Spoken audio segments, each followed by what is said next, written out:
Hello students, welcome to Saral physics where physics is made सरल for NEET. 5 questions की series चल रही है इलेक्ट्रोस्टैटिक्स की, जिसमें लास्ट लेक्चर में मैंने डिस्कस कर लिया है questions related to electric dipole and motion of the charge in an electric field.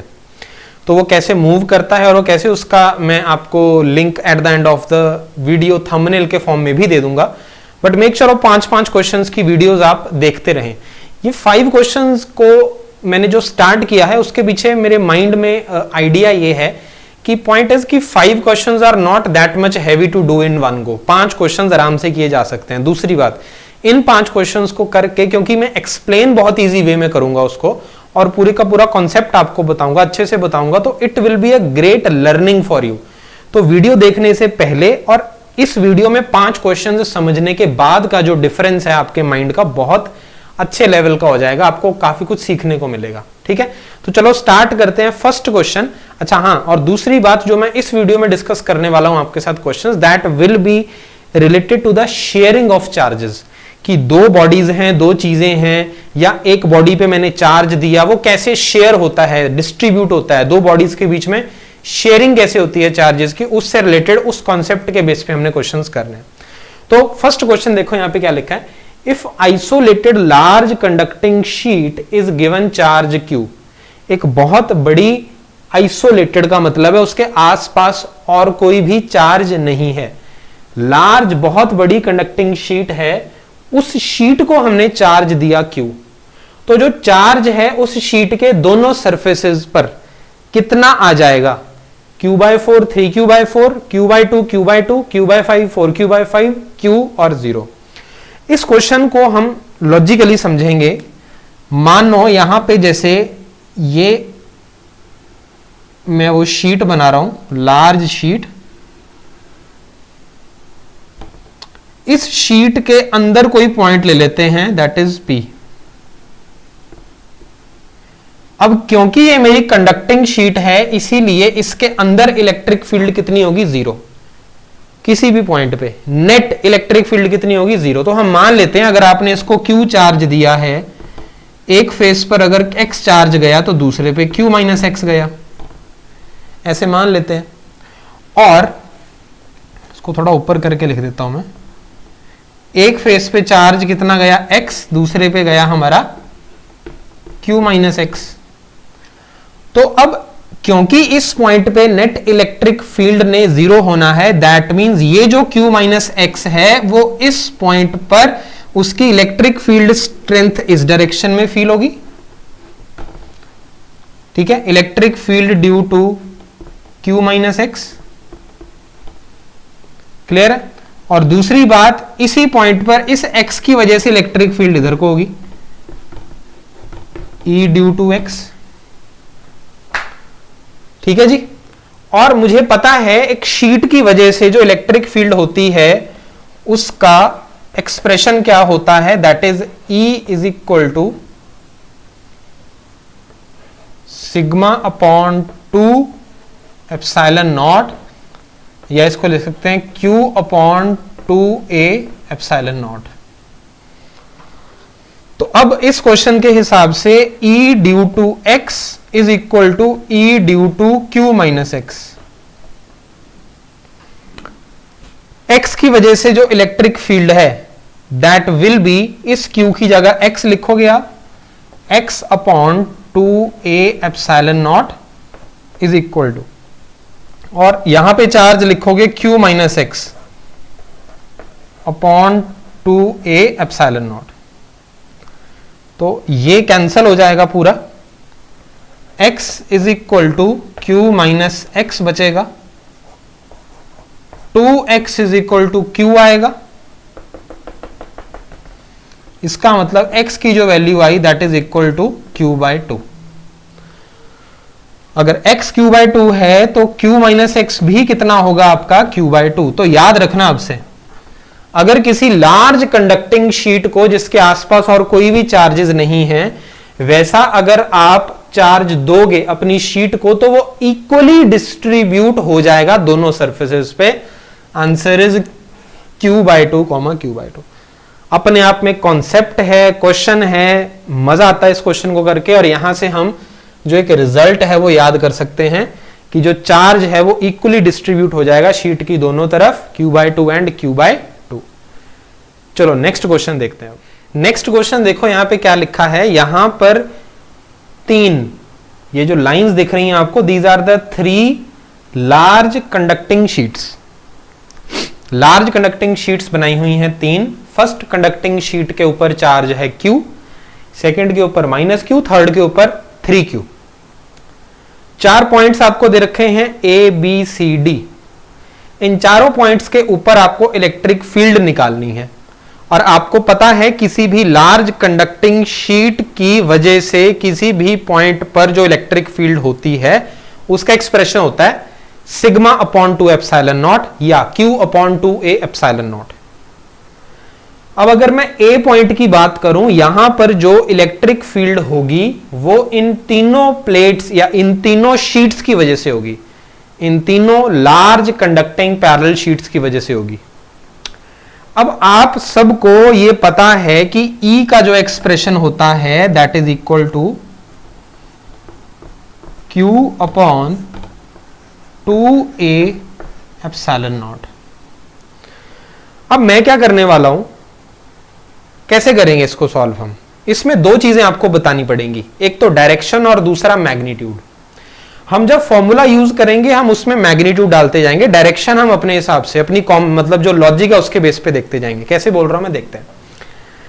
अगर मैं पॉइंट ए की बात करूं, इस पॉइंट ए पर जो इलेक्ट्रिक फील्ड की डायरेक्शन होगी इस क्यू की वजह से वो इस डायरेक्शन में होगी।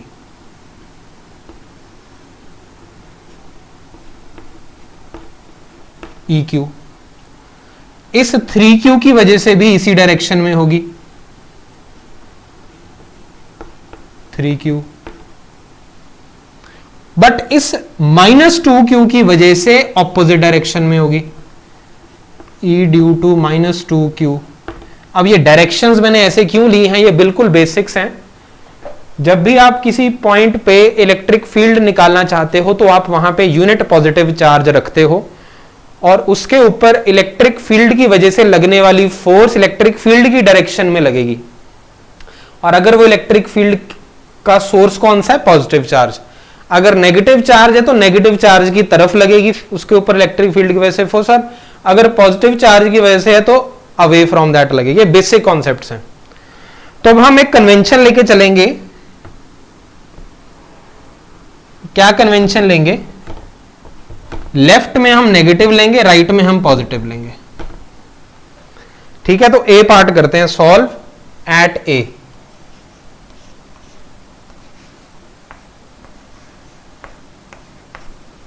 ए निकालना चाहता हूं मैं। एट ए जो इलेक्ट्रिक फील्ड है आपकी दैट विल बी, लेफ्ट वालों को हम क्या लेंगे, नेगेटिव। ये नेगेटिव मैं डायरेक्शन के हिसाब से ले रहा हूं, ठीक है। और मैग्नीट्यूड तो मुझे पता ही है कितना लेना है, Q/2 एप्सिलॉन नॉट। तो यहां देखो, this will B A point पे इलेक्ट्रिक फील्ड जो आएगी निकल के E eight A,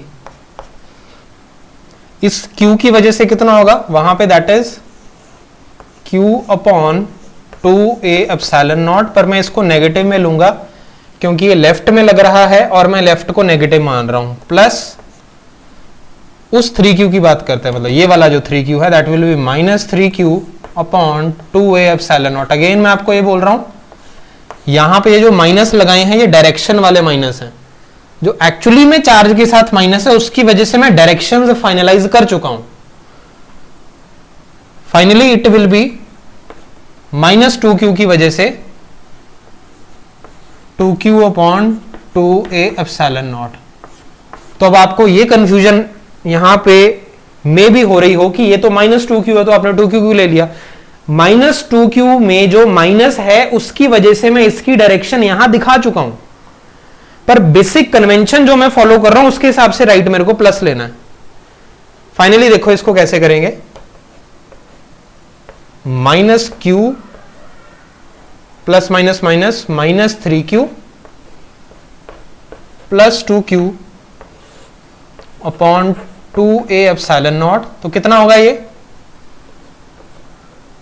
-1 -3 -4 + 2 -2 -2q upon 2a epsilon not, this is -q upon a epsilon not. इसका मतलब ये है कि मैग्नेटिक फील्ड जो a पर आ रही है that is q upon a epsilon not, magnitude में, डायरेक्शन है टुवर्ड्स लेफ्ट, क्योंकि आंसर नेगेटिव आया और मेरा नेगेटिव जो बोल रहा है दैट इज टुवर्ड्स लेफ्ट।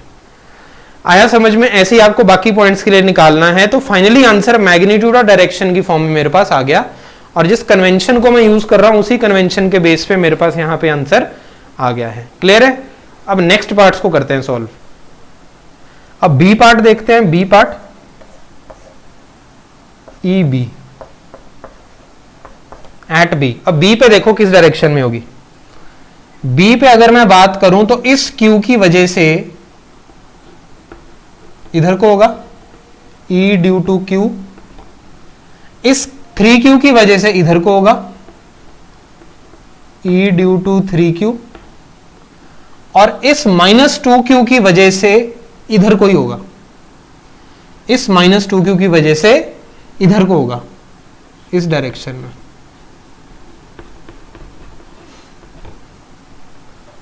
तो अगेन नेट फील्ड कितनी आएगी यहां पे? -3q upon 2a epsilon naught plus q upon 2a epsilon naught plus 2q upon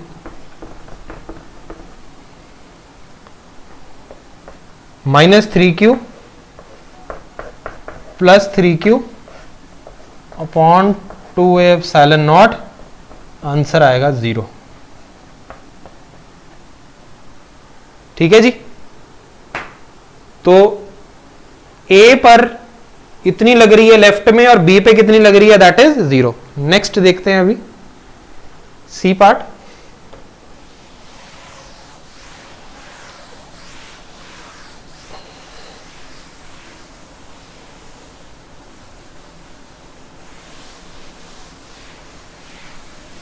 इसको मैं बी वाली को रब कर देता हूं, सी ड्रॉ करेंगे अब।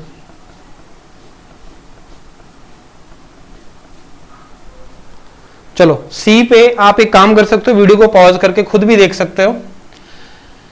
सी पर जो होगा वो इस 3q की वजह से इधर को होगा,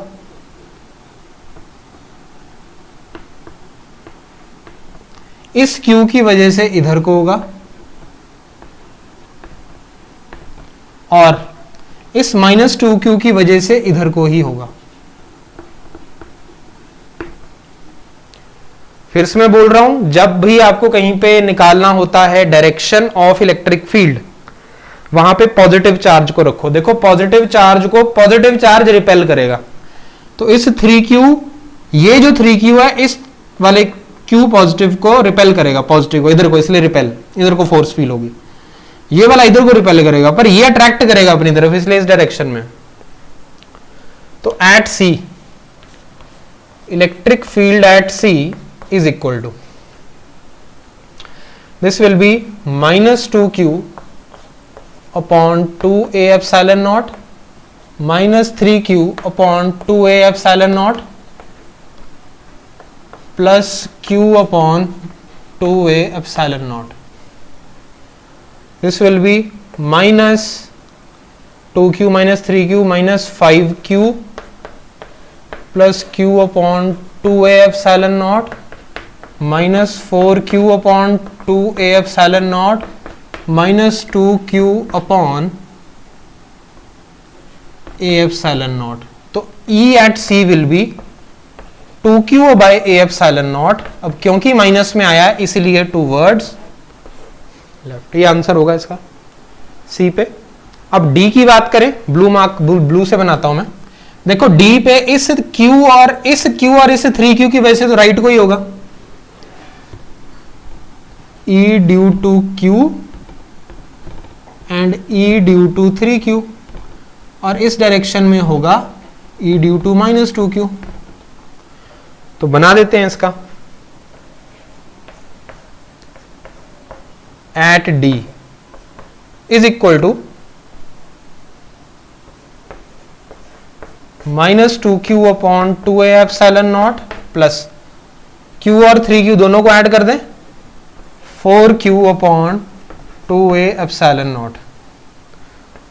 So this will be 2q upon 2a epsilon naught, q upon a epsilon naught. मतलब D पॉइंट पे वैल्यू है q upon a epsilon naught, क्योंकि पॉजिटिव है इसीलिए टूवर्ड्स राइट. ऐसे आंसर आप इसका निकालोगे. होप आपको समझ में आ गया है. अपने आप में एक कॉन्सेप्ट कह सकते हो आप इसको. हर पॉइंट को एनालाइज कर लिया हमने, ठीक है जी, और अकॉर्डिंगली फिर हमने इसको देख लिया कि कैसे कैसे हमने इसको करना है, डायरेक्शंस कैसे देखनी है. क्लियर है. नेक्स्ट क्वेश्चन करते हैं. नेक्स्ट क्वेश्चन है, आपको 3 लार्ज मेटालिक प्लेट्स यहां पे दे रखी हैं. इंडिविजुअल चार्जेस उनके ऊपर -q, 3q और q है. आपको यह बताना है फाइनली इन सारी मेटालिक प्लेट्स के फेसेस के ऊपर कितना चार्ज आ जाएगा. अब क्योंकि मेटालिक प्लेट है, अब हम यहां से स्टार्ट कर सकते हैं. क्योंकि ये मेटालिक प्लेट है तो इसके अंदर इलेक्ट्रिक फील्ड 0 होगी. तो एक पॉइंट यहां पे हमने अज्यूम किया, ये वाला, यहां पे इलेक्ट्रिक फील्ड 0 है. P पॉइंट पे जो इलेक्ट्रिक फील्ड्स होंगी वो किसकी वजह से होंगी? इस 3q की वजह से, इस q की वजह से. और मैं मान लेता हूं इस -q में से x चार्ज यहां आ गया और -q -x चार्ज इस सरफेस पे चला गया, इस सरफेस पे. ठीक है. तो अब इस -q की अगर मैं बात करूं, उसमें से ये वाला जो -q -x है और ये वाला जो x चार्ज है, अब अगर मैं फाइनली देखूं इस पॉइंट P पर जो इलेक्ट्रिक फील्ड्स होंगी वो कौन कौन सी होंगी? इस Q की वजह से लेफ्ट को, इस 3Q की वजह से लेफ्ट को, और इस -q -x की वजह से राइट को, और इस x की वजह से भी कहां को होगी? राइट को होगी. तो यहां पे लिखना स्टार्ट करते हैं. इस P पर लेफ्ट और राइट वाली जो इलेक्ट्रिक फील्ड्स हैं वो क्या करेंगी? कैंसल कर देंगी एक दूसरे को. क्लियर है.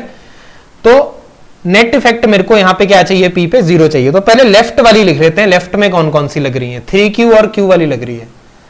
तो 3q plus q upon 2a epsilon naught. ठीक है जी. दूसरा,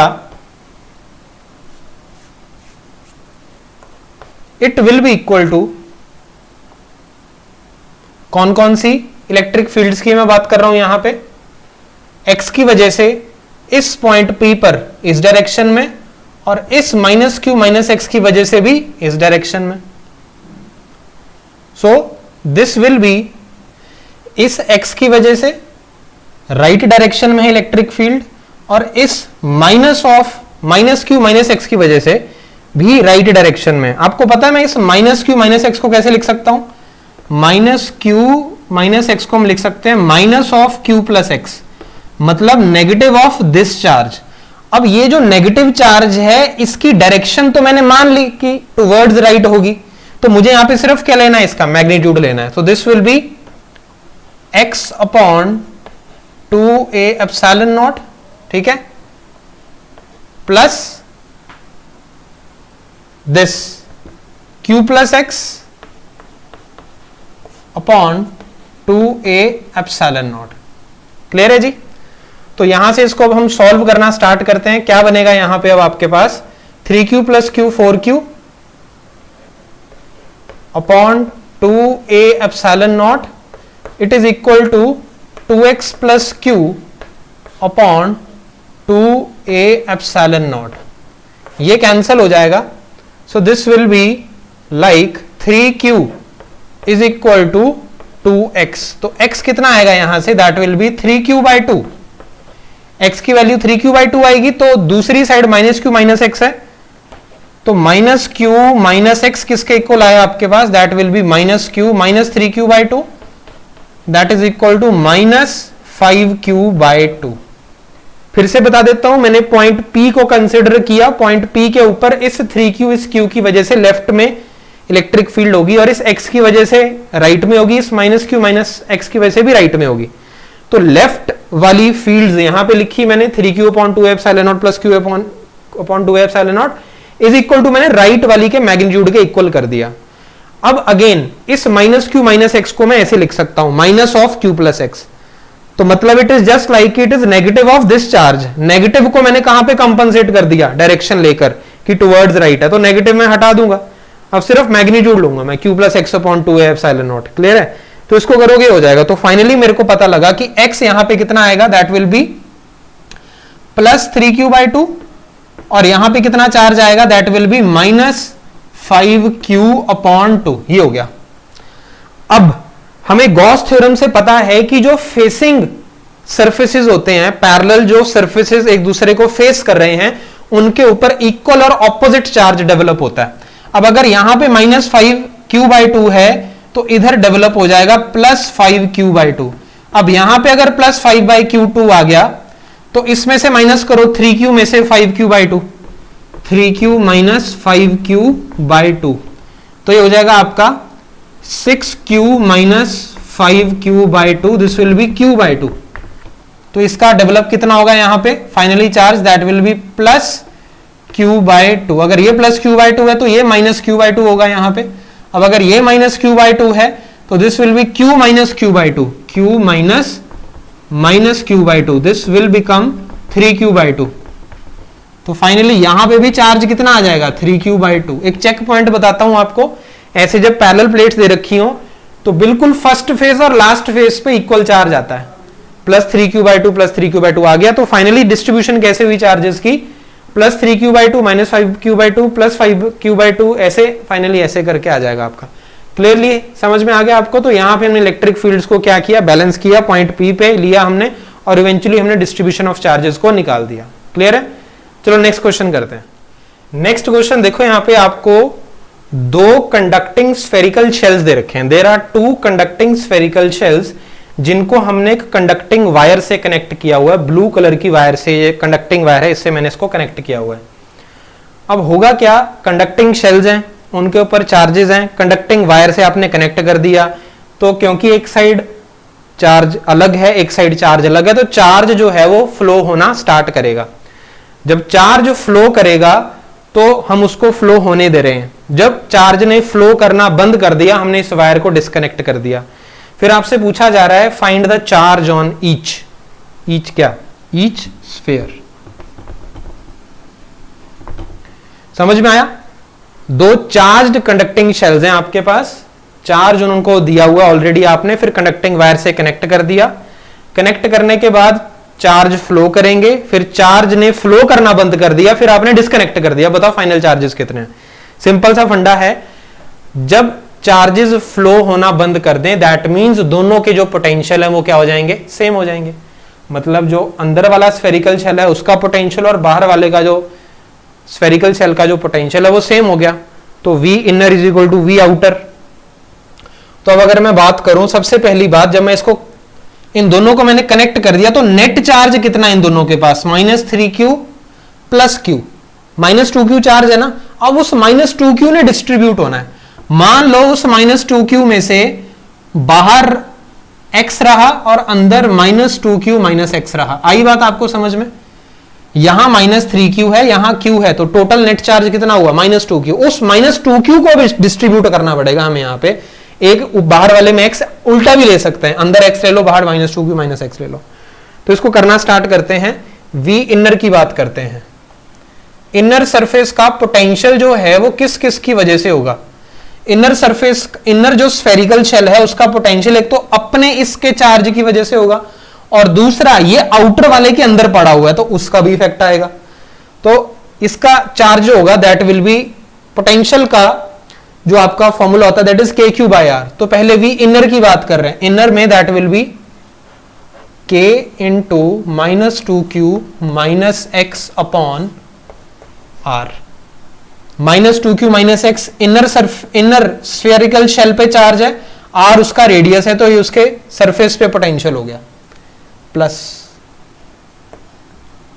इस इनर शेल के ऊपर आउटर वाले शेल का इफेक्ट भी तो आएगा, और शेल में हमें पता है अंदर हर पॉइंट पे क्या होता है, पोटेंशियल सेम होता है, और कितना होता है, जितना सरफेस पे होता है। सो दिस विल बी के इंटू एक्स अपॉन रेडियस कितना लोगे इसका, 2r।